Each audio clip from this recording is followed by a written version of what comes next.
લેબનાન અને ગાઝામાં ઇઝરાયલના હુમલાઓ લાંબા સમયથી ચાલી રહ્યા છે, પરંતુ હવે ઈરાન સાથે પણ તંગદિલી શરૂ થઈ છે. ઈરાન દ્વારા ઇઝરાયલ પર કરવામાં આવેલા હુમલા બાદ ફરી એકવાર વિશ્વયુદ્ધ તરફ જઈ રહ્યું છે.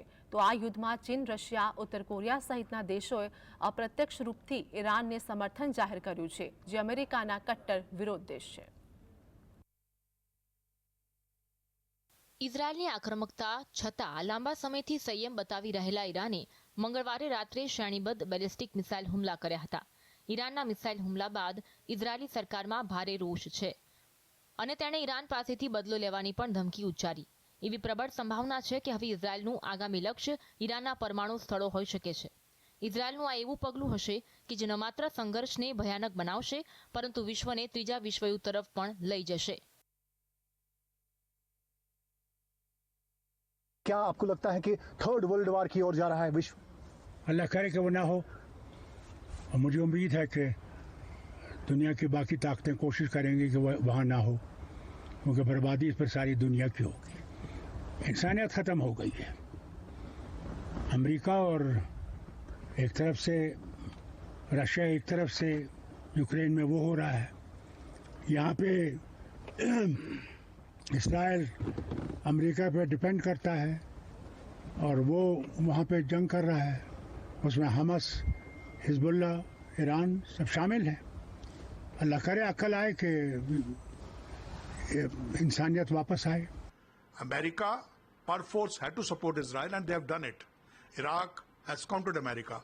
These are all unexpected lines. But I'll call it escalation only when some more Middle East countries or the other world countries join this. ઉલ્લેખનીય છે કે ઈરાનનું પરમાણુ હથિયારો મેળવવાનું સપનું ઘણું જૂનું છે.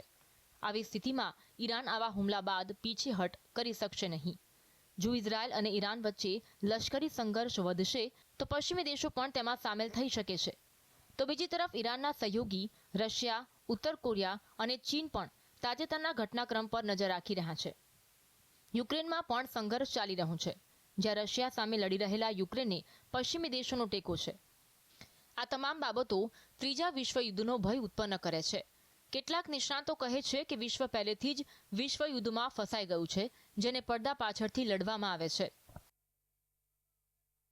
देखिए, एक काफ़ी बड़ा एस्केलेशन है ये रीजन में.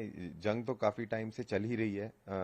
हमने देखा कि इजराइल ने हिजबुल्ला के चीफ को एलिमिनेट किया और हमास के चीफ को भी तेहरान के अंदर कहते हैं इजराइल ने ही एलिमिनेट किया. तो उस लेवल पे अगर आप देखें तो ईरान का रिस्पॉन्स आना एक्सपेक्टेड था काफ़ी लाइंस पे.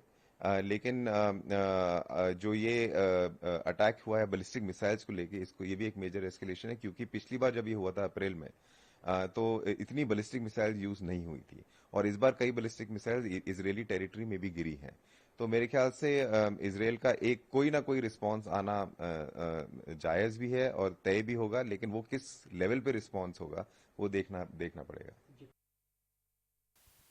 વાસ્તવમાં ઇઝરાયલ પોતાના પાડોશીઓ પર હુમલો કરવા પાછળ અનેક તર્ક રજૂ કરે છે, પરંતુ તેમાંથી સૌથી પ્રમુખ છે કે તે પોતાને સુરક્ષિત કરવા માંગે છે. માટે જ તે પોતાની સામે આવતા તમામ મુશ્કેલીઓને નાબૂદ કરવા માંગે છે. ઇઝરાયલ લાંબા સમયથી હમાસ અને હિઝબુલ્લાથી ખતરો અનુભવી રહ્યું છે અને તેને ખતમ કરવા માંગે છે.